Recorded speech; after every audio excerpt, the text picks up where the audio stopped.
오늘의 은혜로 이 시간은 국제 기도 공동체 세계 주기도 운동 대표 김석원 목사님의 말씀을 전해드립니다.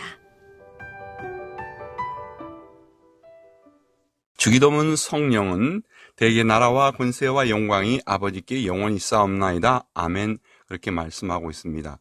나라에 대해서 구체적으로 2시간 동안 말씀드렸고요. 이번 셋째 시간에 더 구체적으로 사회법, 종교법에 대해서 말씀을 더 드리려고 합니다. 세상 나라의 사회법은 여러 가지 법이 있습니다. 그중에 대표적인 것 하나가 무엇입니까? 교통법입니다. 교통법은 여러 가지입니다. 요즘 도시 여러 곳을 지나는 동안 빨간 신호등이 켜질 때 지나가지 마십시오. 교회 오는 길에도 조심하셔야 합니다. 교회 오다가 빨간 신호등 지나다가 벌금 물지 마십시오. 교통법은 아니지만 관행적으로 만들어진 사회법도 있습니다. 우체국에 가서 줄을 섭니다. 은행에서 길게 줄을 섭니다. 바빠도 새치기 하지 마시기 바랍니다. 하나님 나라 백성들은 하나님 나라 교통법 잘 지켜야 합니다. 관행법도 잘 지켜야 합니다. 그런데 성경에 보면 빨간 신호등을 켜둔 곳이 보입니다. 그런데 지나가려고 해서는 아니 됩니다. 성경에 빨간 신호등은 벌금 3만 원, 7만 원, 10만 원 내라고 하지는 않습니다. 무슨 고지서가 날아옵니까? 사망이라는 통지서가 날아옵니다. 사망. 너 계속 그러면 죽는다는 것입니다. 너 계속 그러면 다리 부질러 놓는다는 것입니다. 너 계속 그러면 앉은 자리에서 일어나지 못한다는 것입니다. 그 다음에 우리는 종교법에 대해서 이어서 생각하게 됩니다. 세상 나라에는 종교의 자유라는 법이 있습니다. 세상 나라의 종교들은 각 종교들마다 법이 있습니다. 교회의 법이라고도 말할 수 있는데요. 교회도 여러 가지 법이 있습니다. 예배 하나를 두고 생각해 봅시다. 예배 시간에도 법이 있습니다. 대부분 정규 예배를 오전 11시 혹은 8시 이렇게 드립니다만 형편대로 예배의 종류가 여러 가지가 됩니다. 아무튼 하나님께 두세 사람이 예수님 이름으로 모여 기도하는 곳, 찬송하고 성경 읽으면 모두 다 예배입니다. 이처럼 많은 예배 드리는 시간을 잘 지켜야 합니다. 기도하는 곳에도 기도법이 있습니다. 대표 기도하는 사람이 기도 중 설교하는 식으로 하면 덕이 안 됩니다. 대표 기도하는 사람이 창세기부터 시작해서 계시록까지 읽는 식으로 하면 덕이 안 됩니다. 대표 식사 기도를 1시간 정도 하면 기도법을 제대로 지키지 않아 덕이 안 됩니다. 대표 기도에 자기 감정을 표현한 식은 덕이 안 됩니다. 너무 개개인이 가정이나 사생활을 위한 기도 내용은 공식적인 대표에 덕이 안 됩니다. 대표 기도가 인신 공격이 되어서는 덕이 안 된다는 것입니다. 대표 기도하는 분은 가끔 기도 내용을 잘 노트에 써보고 요약해야 합니다. 3분 정도면 좋을 것입니다. 찬송법이 있습니다. 예배 준비 찬송한다 하는 준비 찬송이란 말 별로 좋지 않습니다. 찬송은 언제 어느 때든지 하나님께 찬송합니다. 찬송 시간 입 다물고 있어도 덕이 안 됩니다. 헌금법이 있습니다. 헌금법. 교회 헌금은 예수 믿는 자가 세상 나라처럼 세금법에 의해 내는 것은 절대로 아닙니다. 하나님께 마음과 믿음으로 최소한 1년 동안 헌금법을 스스로 세워야 합니다. 그래서 매달 그리고 매주 헌금법을 자신이 세웠으면 한 주일을 빠져서도 빠진 주일까지 포함해서 하나님께 준비해서 드린다면 좋을 것입니다. 또 축도에도 법이 있습니다.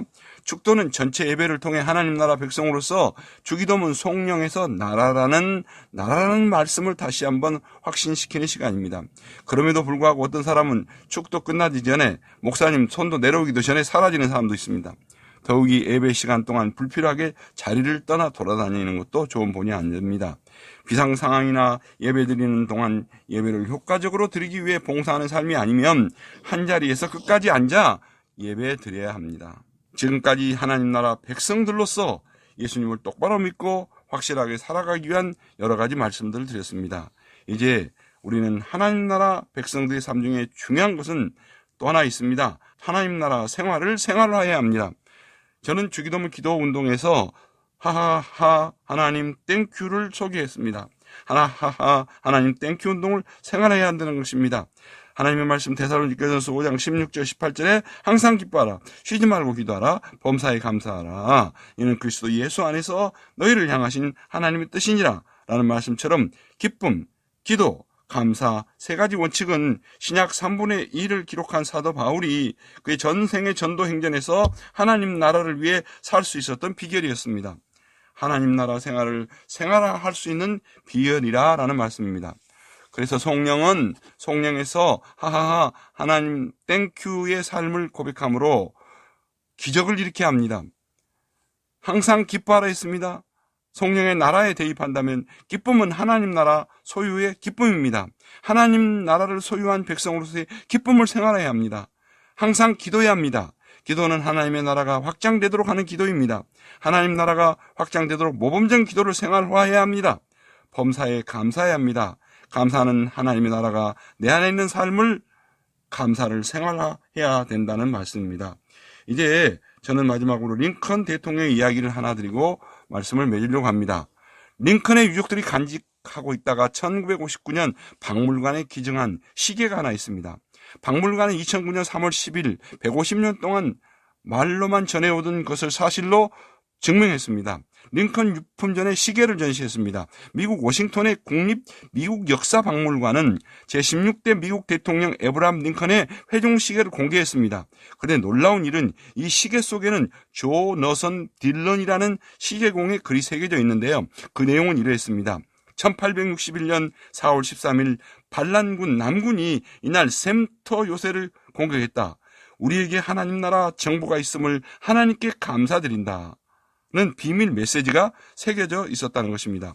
이는 당시 링컨의 시계를 수리한 조너선 딜런이란 시계공이 링컨 몰래 새겨놓은 문구였습니다. 링컨은 1865년 저격을 받아 숨질 때까지 자신이 이런 메시지가 새겨진 시계를 모르고 늘 주머니에 넣고 다녔다는 사실을 알지 못했다고 박물관 측은 설명하는 것입니다. 하나님 나라를 사랑한 링컨 대통령의 아름다운 유산을 새겨 넣었습니다. 우리도 한 번밖에 없는 생을 삽니다. 어떻게든 죽을 것입니다. 세상의 나라에 살지만 마음과 영혼은 하나님 나라 백성답게 주기도문에서 가르쳐 주신 대로 살아갈 수 있기를 바랍니다. 우리는 어려운 지금 대한민국을 위해서 기도를 많이 해야 됩니다. 내 백성이 무릎을 꿇고 회개하면 살려주신다고 했습니다. 내 이름으로 일컫는 내 백성이 그 악한 길에서 떠나 스스로 겸비하여 기도하여 내 얼굴을 구하면 내가 하늘에서 듣고 그 죄를 사하고 고칠지라고 역대하 7장 14절에 말씀했습니다. 우리나라가 순교자들의 피로 그 신앙으로 축복을 받았는데 하나님의 축복을 잊고 잘못된 것을 회개하고 돌아야 합니다. 하나님의 나라 교회인 우리 교회들을 포함해서 잘못된 것이 있으면 회개합니다. 여러분 지금 어디서 살고 있습니까? 한국입니까? 다른 나라입니까? 빌립보 3장 20절에 우리의 영원한 시민권은 하늘나라에 있습니다. 주님이 계시는 하나님의 나라에 가서 영원히 살 때까지 주기도문의 성령, 나라, 하나님의 나라 만세하며 하나님 나라 백성답게 확신을 가지고 예수님을 믿는 하나님 나라 백성 사람답게 살아가시기를 주님의 이름으로 축원합니다. 오늘의 은혜로 지금까지 국제기도공동체 세계 주기도 운동 대표 김석원 목사님의 말씀을 전해드렸습니다.